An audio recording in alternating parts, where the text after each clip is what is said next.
Hello everyone, मैं मिथुन सिंह स्वागत करता हूं आप सभी का। आशा करता हूं आप सभी बहुत अच्छे होंगे। बात करेंगे आर्मी पब्लिक स्कूल के करंट अफेयर्स वाली सीरीज़ की और वेरी फर्स्ट क्वेश्चन आपके सामने ये रहा। रिसेंटली प्रेसिडेंट ने किस सिटी को सबसे क्लीनेस्ट सिटी का अवार्ड दिया है? मैंने कितनी बार आप लोगों को इस जीके के बारे में बताया है, फिर से एक बार दोहरा देता हूँ। Indore is right answer. यहाँ से आप देख पाओगे और इसे 6 कॉन्जिक्यूटिव ईयर्स यानी कि लगातार 6 साल से ये अवार्ड जीत रहा है इंदौर की सबसे क्लीन सिटी है ये।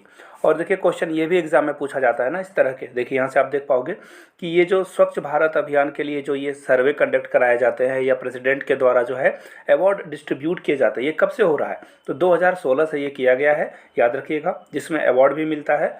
और सबसे खराब कंट्री नहीं, सिटी की बात होगी यहाँ पे।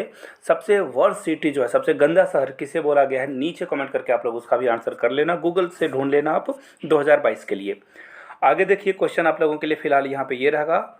सुंदरी a well non species of tree, ये कहाँ किस फॉरेस्ट में पाया जाता है या किस माउंटेन में पाया जाता है, किस रेन फॉरेस्ट में पाया जाता है? नीचे कमेंट करके इसका आंसर आप लोग दीजिएगा। और देखिए इंदौर जो है 7 स्टार गार्बेज फ्री सिटी में गिना जाता है, जिसमें सूरत, भोपाल, मैसूर, नवी मुंबई, विशाखापट्टनम, तिरुपति ये जो है 5 स्टार के रेटिंग में आते हैं। तो ये बहुत बड़ी बात है, एग्जाम में ये भी क्वेश्चन पूछा जा सकता है।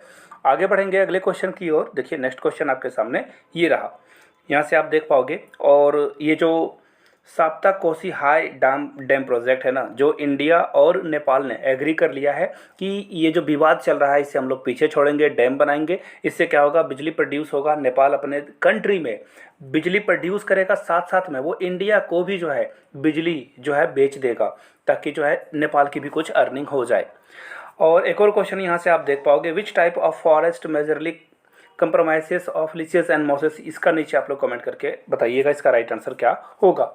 आगे बढ़ते हैं अगले क्वेश्चन की ओर। उससे पहले आप लोगों को फिर से बता दूं बेहतरीन बात, एग्जाम में आखिरी के 4-5 दिन बचे हैं और 99 में आप मेरे hand retain notes plus previous year question paper ले सकते हो। आखिरी के 5-6 दिन बचे हैं, इसलिए प्राइस को इतना कम रख दिया गया है। यहाँ से मेरी ईमेल आईडी देख लो, yourmithunsingh@gmail.com पे मेल कर लीजिए। इंस्टा पे हो तो मुझे फॉलो कर सकते हो @iMithunSingh, वहाँ से आप जरूर ले लें। जिन्होंने तैयारी कर भी ली है वो भी ले लें, जिन्होंने नहीं करी है वो भी ले लें। आखिरी में अगर आप उलट पुलट लोगे तो 40 से 50 नंबर तो यहाँ से पूरे नोट से आ ही जाएंगे, और करंट अफेयर्स के जो भी 20 नंबर आते हैं वो पूरे आपको मेरे नोट से तो देखने को मिलेगा ही मिलेगा। तो चलिए फिलहाल बढ़ते हैं अगले क्वेश्चन की ओर। In which state the governor of a state has approved the proposal to create a department of peace and non violation, यानी कि इस स्टेट में ये एक नया डिपार्टमेंट बनाना चाहते हैं और यहाँ से एक मिनिस्टर भी ये डिपोट करेंगे, जिसका जो काम होगा पीस और नॉन वायलेंस को देखने वाली काम होगी यहाँ पे। तो देखिए ये स्टेट है राजस्थान। राजस्थान में आप लोगों ने बहुत सारे राइट के बारे में पढ़ा होगा कि हाल में ही वहाँ पे बहुत सारे राइट हुए थे। और उदयपुर में, जी हाँ, उदयपुर में क्या हुआ था आपको पता ही है। उदयपुर में एक जो टेलर थे, दर्जी थे, उनका जो है सर धड़ से अलग कर दिया गया था कुछ बेवकूफ़ों के द्वारा। तो ऐसी घटनाएं उदयपुर में हुई थी, इसलिए जो है राजस्थान गवर्नमेंट यहाँ पे पीस एंड नॉन वायलेंस जो है एक मिनिस्ट्री करना चाहती है। आगे बढ़ेंगे अगले क्वेश्चन की ओर। यहाँ से देख लीजिए, क्वेश्चन ये भी पूछा जाता है ना कि राजस्थान के गवर्नर कौन है, तो याद रखिएगा Kalraj Mishra is the right answer. अगले क्वेश्चन की ओर हम लोग बढ़ते हैं। नेक्स्ट क्वेश्चन आपके सामने ये रहा, विच state government has launched the first digital लोक अदालत इन इंडिया, तो ये भी राजस्थान है। और राजस्थान से एक और क्वेश्चन मुझे याद आ गया, पंचायती राज के बारे में पूछा जाएगा तो राजस्थान फर्स्ट स्टेट था जिसने पंचायती राज, जिसमें आप मुखिया, पंचायत सचिव वगैरह देखते हो, सरपंच वगैरह देखते हो, तो यहीं से ये आइडिया आया था। और राजस्थान ही वो पहला राज्य है, स्टेट है, जिसने जो है फर्स्ट डिजिटल लोक अदालत इंडिया में स्टैब्लिश कर दिया है। एक और क्वेश्चन को देख लीजिए राजस्थान से रिलेटेड। यहाँ से देख पाओगे, द वर्ल्ड फर्स्ट संस्कार केंद्र will be opened in which state of India, तो झुंझुनू राजस्थान में है। यहाँ पे पहला संस्कार केंद्र खोला जाएगा पूरे भारत में, तो ये अच्छी बात है। संस्कार केंद्र और जो लोक अदालत है पूरे भारत में पहला डिजिटल लोक अदालत आपको राजस्थान में दिखेगा। अगले क्वेश्चन की ओर बढ़ते हैं, which state government has recently increased the ST reservation for 6% to 10%। 10% पहले एसटी लोगों को रिजर्वेशन मिलता था, अब वो पहले 6 मिलता था, अब 10 हो गए हैं। तो ये जंप कहाँ आया है, तमिलनाडु में, हिमाचल प्रदेश में, तेलंगाना में या फिर केरला में? तो देखिए इसका जो करेक्ट आंसर होगा वो होगा तेलंगाना। तेलंगाना गवर्नमेंट ने क्या किया है, एसटी जो कम्युनिटी है उसे 6% से जो है कहाँ पे लेके गई है, ये 10% रिजर्वेशन देगी। तो ये स्टेट गवर्नमेंट का अपना डिसीजन है। यहाँ से आप देख सकते हो तेलंगाना के चीफ मिनिस्टर, जी हाँ, आपको तेलंगाना के चीफ मिनिस्टर यहाँ से दिख रहे होंगे, और इन्होंने ये अनाउंसमेंट करी है। कुछ और अनाउंसमेंट इनके द्वारा करी गई है, वो भी देख लेंगे हम लोग। By whom will be a portal named e Samadhan. E समाधान जो है लॉन्च किया गया है, जिसमें स्टूडेंट और एम्प्लॉय को जो है उसके जो प्रॉब्लम है वो सॉल्व किए जाएंगे। तो स्कूल ग्रांट कमीशन ने ये किया है। विच state government has launched CM उद्योग खादी उद्यान योजना। तो ये उत्तराखंड के द्वारा किया गया है। याद रखिएगा, खादी वाला जो था वो उत्तराखंड है। आगे बढ़ेंगे अगले क्वेश्चन की ओर। Where has the Poshan Utsav been organised by the ministry of women and child development. देखिए, पोषण और न्यूट्रिशन की बात आए तो ये आप याद रख लेना, लगभग हमेशा क्या से होगा, चाइल्ड एंड वुमेन डेवलपमेंट जो है। और ये किसके अंडर आता है, स्मृति जुबैन ईरानी। याद रखिएगा, स्मृति जुबैन ईरानी। और राइट आंसर क्या हो जाएगा, नई दिल्ली में स्मृति जुबैन ईरानी ने इसे क्या किया था, लॉन्च किया था। जी हाँ, यहाँ से फोटो भी देख लो आप, यहाँ से पोषण का आपको हिंदी में लिखा हुआ दिख जाएगा। और इन्होंने ही इसे क्या किया था, इसे जो है इनोग्रेट किया था, लॉन्च किया था, जो भी आप बोल सकते हो। अगले क्वेश्चन की ओर हम लोग बढ़ते हैं। What is the rank of India in the recent released environmental performance index. तो इन्वायरमेंट में टोटल 181 कंट्री को शामिल किया गया था। इंडिया की रैंकिंग 180 आई थी। तो बहुत ही वर्ष हम लोगों की रेटिंग आई थी। हम लोग पर्यावरण को बहुत ही क्या कर रहे हैं, प्रदूषित कर रहे हैं। What is the rank of India in the World Investment Report of United Nation Conference on Trade and Development। तो इंडिया की रैंकिंग 7 आई थी। यहाँ पे आप प्राउड फील कर सकते हो, हम लोगों ने 7th रैंकिंग जो है क्लिंच किया था। आगे बढ़ेंगे और अगले क्वेश्चन की ओर। Which senior scientist has been elected as the vice president of International Space Association।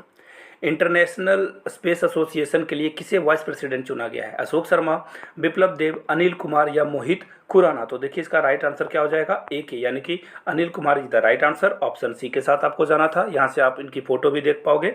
ये इसरो में भी काम कर चुके हैं, सीनियर साइंटिस्ट भी रह चुके हैं इसरो में। एक्चुअली ये हैं अभी भी।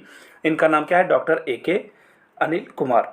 एक और क्वेश्चन को देख लीजिए। Who has been appointed as the director general of news service division of All India Radio. तो वसुधा गुप्ता, इनका नाम वसुधा गुप्ता है। इनको बधाई है बहुत सारा कि ये जो है ऑल इंडिया रेडियो की जो सर्विस डिवीजन है उसके हेड बन चुके हैं। एक और क्वेश्चन देख लीजिए। Which person has been named as ambassador of India to Thailand. Thailand के लिए जो है किसे एम्बेसडर चुना गया है इंडिया की तरफ से, तो नागेश सिंह का राइट आंसर होगा। देखिए, क्वेश्चन एग्जाम में ना ये तो पूछा ही जा सकता है क्योंकि ये इंडिया से रिलेटेड है। आपको क्या करना है ना, चाइना के एम्बेसडर कौन है इंडिया की तरफ से, अमेरिका यानी कि यूएसए की तरफ से कौन है, आई मीन यूएसए में कौन है, पाकिस्तान में कौन है, ये 3-4 कंट्री के बारे में ज़रूर पढ़ लेना। रसिया के बारे में भी आपको पढ़ लेना है, एग्जाम में शायद क्वेश्चन यहाँ से आ जाए। विच स्टेट गवर्नमेंट हैज़ लॉन्च्ड आसरा पेंशन स्कीम। आसरा पेंशन स्कीम किस स्टेट के द्वारा लाया गया है, मध्य प्रदेश, पंजाब, झारखंड या तेलंगाना। देखिए, एक्चुअली ये जो आसरा पेंशन स्कीम है ना, जो HIV से पीड़ित हैं, एड्स से पीड़ित हैं, उन लोगों को पेंशन स्कीम दी जाएगी गवर्नमेंट के द्वारा। तो यहाँ से देख लीजिए, Aasara pension scheme is mean to protect the most vulnerable section of society specially the old man and infirm people living with HIV AIDS. जिनको HIV एड्स हो चुका है, और जो या फिर सिर्फ HIV एड्स वाली बात नहीं है, यहाँ पे अगर कोई विधवा है और कोई डिसेबल है, उनको भी ये जो है, या फिर रिक्शा पुलर रह चुके हैं वो, उनको ये स्कीम से जोड़ा जाएगा। और ये किसके द्वारा जोड़ा जाएगा, तो ये इसका जो राइट आंसर होगा आप देख पाओगे, Telangana is the right answer. और इसमें जो है कितनी सैलरी दी जाएगी या कितना पेंशन दिया जाएगा, 200 रुपये से 1000 रुपये तक, और 1500 रुपये जो बहुत बूढ़े हो चुके हैं उनको दिया जाएगा। तो राइट आंसर आपका हो जाएगा तेलंगाना। ऑप्शन डी के साथ आपको जाना था। आगे बढ़ते हैं अगले क्वेश्चन की ओर। Which state government has launched rain water harvesting, यानी कि जो बारिश होती है और बारिश के पानी को आप क्या करते हो, नीचे स्टोर कर लेते हो, उसे रेन वाटर हार्वेस्टिंग कहा जाता है। इसको इम्प्रूव करने के लिए, ग्राउंड वाटर को इम्प्रूव करने के लिए कौन सा स्टेट आगे आ रहा है, तो उड़ीसा इसका नाम है, याद रखिएगा। Which state government has launched Pudhumai Penn scheme. तो ये गर्ल्स के लिए जो है तमिलनाडु में ये किया गया स्कीम है। शायद इसका कोई पादुमई का तमिल में कुछ जो होता होगा, कोई टर्म होता होगा, आई डोंट नो तमिल, तो नीचे कमेंट करके आप लोग इसका बता सकते हो कि इसका आंसर क्या होगा। यहाँ से क्वेश्चन भी देख सकते हो, ये क्वेश्चन ऑफ द डे है, प्लीज़ इसका आंसर करें। एग्जाम में बार बार ये क्वेश्चन पूछे जाते हैं। और फाइनली मैं आप लोगों को फिर से बता दूं, 99 में आप मेरे hand retain notes plus previous year question paper ले सकते हो। यहाँ से मेरी ईमेल आईडी देख लो, yourmithunsingh@gmail.com पे मेल कर लीजिए। इंस्टा पे हो तो मुझे फॉलो कर लीजिए @imithunsingh। आप सभी को फिर से एक बार दीपावली की बहुत बहुत शुभकामनाएं। जय हिंद।